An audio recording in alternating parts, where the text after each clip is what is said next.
जैव ऊतकों के रासायनिक विश्लेषण के दौरान प्राप्त अम्ल में घुलनशील भाग में पाए जाने वाले सभी यौगिकों की एक सामान्य विशेषता है कि इनका अणुभार 8 डाल्टन से लगभग 800 डाल्टन के आसपास होता है। अम्ल अविलेय अंश में केवल 4 प्रकार के कार्बनिक यौगिक जैसे प्रोटीन, न्यूक्लिक अम्ल, पॉलीसैकेराइड्स व लिपिड्स मिलते हैं। लिपिड्स के अतिरिक्त इस श्रेणी के यौगिकों का अणुभार 10,000 डाल्टन या इसके ऊपर होता है। इस कारण जैव अणु अर्थात जीवों में मिलने वाले रासायनिक यौगिक 2 प्रकार के होते हैं। एक वे हैं जिनका अणुभार 1,000 डाल्टन से कम होता है। उन्हें सामान्यतया सूक्ष्म अणु या सूक्ष्म जैव अणु कहते हैं, जबकि जो अम्ल अविलेय अंश में पाए जाते हैं उन्हें बृहत अणु या बृहत जैव अणु कहते हैं। विद्यार्थियों, लिपिड्स के अतिरिक्त अविलेय अंशों में पाए जाने वाले अणु बहुलक पदार्थ होते हैं। क्या आपको पता है कि लिपिड्स जिनके अणुभार 800 डाल्टन से अधिक नहीं होते, वे अम्ल अविलेय अंश या बृहत आणविक अंश की श्रेणी में क्यों आते हैं? वास्तव में लिपिड्स कम अणुभार के यौगिक होते हैं। वे ऐसे ही नहीं मिलते, बल्कि कोशिका झिल्ली और दूसरी झिल्लियों में पाए जाते हैं। जब हम ऊतकों को पीसते हैं तब कोशिकीय संरचना विघटित हो जाती है। कोशिका झिल्ली व अन्य दूसरी झिल्लियाँ टुकड़ों में विखंडित हो जाती हैं और पुटिका बनाती हैं, जो जल में घुलनशील नहीं है। इस कारण से इन झिल्लियों के पुटिका के रूप में टुकड़े अम्ल अविलेय भाग के साथ पृथक हो जाते हैं, जो बृहत आणविक अंश का भाग होते हैं। सही अर्थ में लिपिड्स बृहत अणु नहीं है। अम्ल विलेय अंश वास्तव में कोशिका द्रव्य संगठन का भाग है। कोशिका द्रव्य व अंगकों के बृहत अणु अम्ल अविलेय अंश होते हैं। ये दोनों आपस में मिलकर जैव ऊतकों या जीवों का संगठन बनाते हैं। संक्षेप में, यदि जीव ऊतकों में पाए जाने वाले रासायनिक संगठन को बाहुल्यता की दृष्टि से श्रेणीबद्ध किया जाए तो हम पाते हैं कि जीवों में पानी अर्थात जल सबसे सर्वाधिक बाहुल्यता से मिलने वाला रसायन है। आप स्क्रीन पर प्रदर्शित इस तालिका में देख सकते हैं। जल कुल कोशिकीय भार का 70 से 90% है। प्रोटीन 10 से 15%, कार्बोहाइड्रेट 3%, लिपिड 2%, न्यूक्लिक अम्ल 5 से 7% तथा आयन 1% हैं।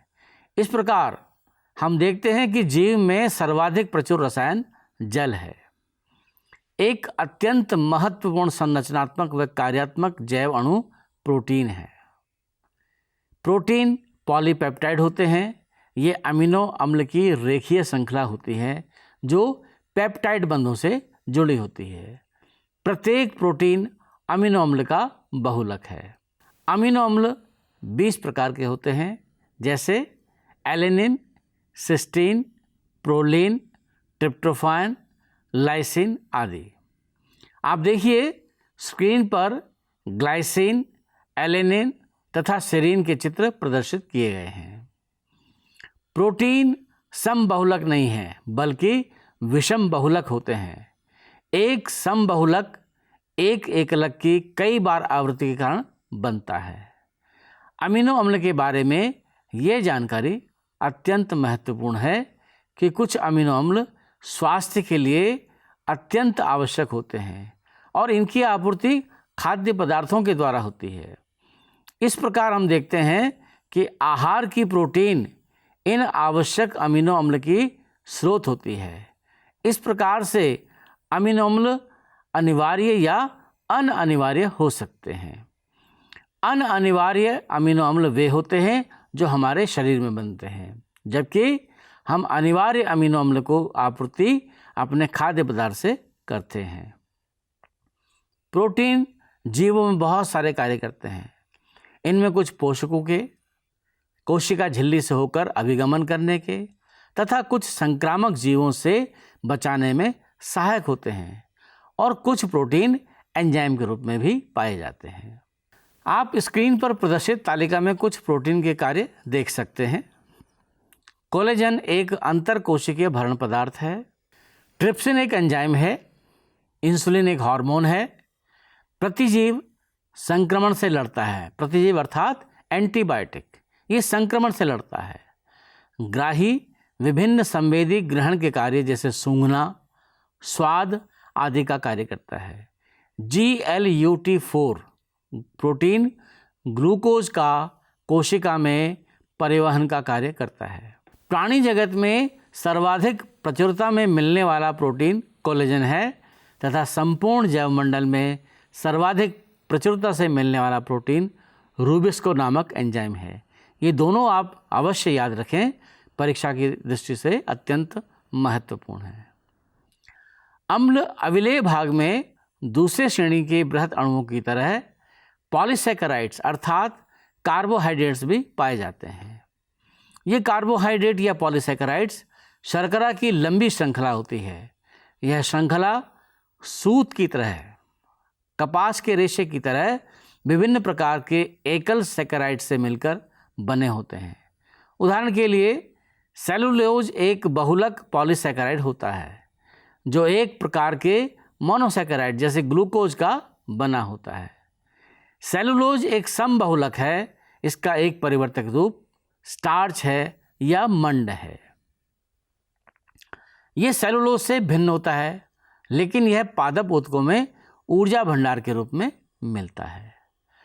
प्राणियों में एक अन्य परिवर्तित रूप होता है जिसे ग्लाइकोजन कहते हैं।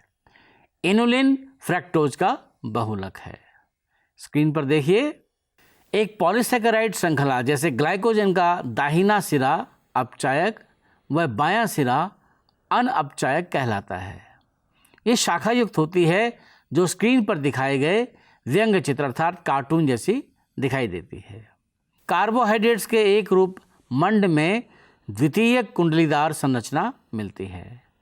जब हम मंड का परीक्षण करते हैं तो आपने देखा होगा कि ये आयोडीन के साथ नीला रंग देता है, जबकि हम जब सेलुलोज के साथ इस परीक्षण को करते हैं तो नीला रंग प्राप्त नहीं होता। क्या आप जानते हैं कि ऐसा क्यों होता है? वास्तव में मंड में आयोडीन अणु इसके कुंडलीय भाग से जुड़े होते हैं और आयोडीन अणु मंड से जुड़कर नीला रंग देते हैं, जबकि सेलुलोज में ये जटिल कुंडलियां नहीं मिलने के कारण आयोडीन इसमें प्रवेश नहीं कर पाता है, अतः नीला रंग नहीं देता है। आपने कपास या रुई को देखा होगा या किसी सूती वस्त्र के धागे को खोलकर आप देखिए, इसमें पतले पतले रेशे या महीन धागे से दिखाई पड़ते हैं। क्या आप जानते हैं कि ये किस रसायन से बने हुए हैं? इसी प्रकार आप प्रारंभ से ही कागज़ का प्रयोग करते आए हैं। ये कागज़ किस रसायन से बना होता है? क्या अभी कभी सोचा है आपने? दरअसल में ये सभी सेलुलोज से बने होते हैं। पादप कोशिका भित्ति सेलुलोज की बनी होती है। पौधों की लुगदी से कागज बनता है जो कि रासायनिक रूप से सेलुलोज होता है। रुई के धागे भी सेलुलोज के बने होते हैं और सूती वस्त्र तो बनता ही कपास या रुई से है। प्रकृति में बहुत सारे जटिल पॉलीसैकेराइड्स मिलते हैं।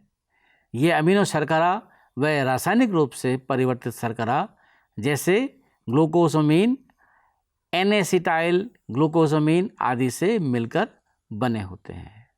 विद्यार्थियों, क्या आप जानते हैं कि आर्थ्रोपोडा यानी जो कीट वर्ग है, इनके बाह्य कंकाल जटिल सैकेराइड्स काइटिन से बने होते हैं। ये जटिल पॉलीसैकेराइड्स अधिकतर समबहुलक होते हैं। दूसरे प्रकार का एक बृहद अणु जो किसी भी जीव ऊतक के अम्ल अविलेय अंश में मिलता है उसे न्यूक्लिक अम्ल कहते हैं।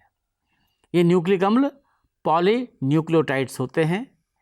ये पॉलीसैकेराइड्स व पॉलीपेप्टाइड के साथ समाविष्ट होकर किसी भी जीव ऊतक या कोशिका का वास्तविक बृहद व आणविक अंश बनाता है। न्यूक्लिक अम्ल न्यूक्लियोटाइड से मिलकर बने होते हैं। स्क्रीन पर आप इस चित्र को ध्यान से देखिए। एक न्यूक्लियोटाइड 3 भिन्न रासायनिक घटकों से मिलकर बना होता है। पहला विषम चक्रीय यौगिक, दूसरा मोनोसैकेराइड वह तीसरा फॉस्फोरिक अम्ल या फॉस्फेट होता है। अब आप स्क्रीन पर इस चित्र को देखिए। न्यूक्लिक अम्ल में विषम चक्रीय यौगिक नाइट्रोजन क्षार जैसे एडेनिन, गुआनिन, यूरेसिल, साइटोसिन और थाइमिन होते हैं।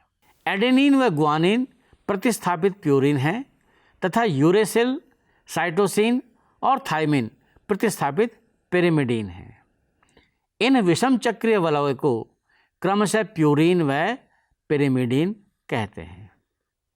आप फिर से स्क्रीन पर देखिए।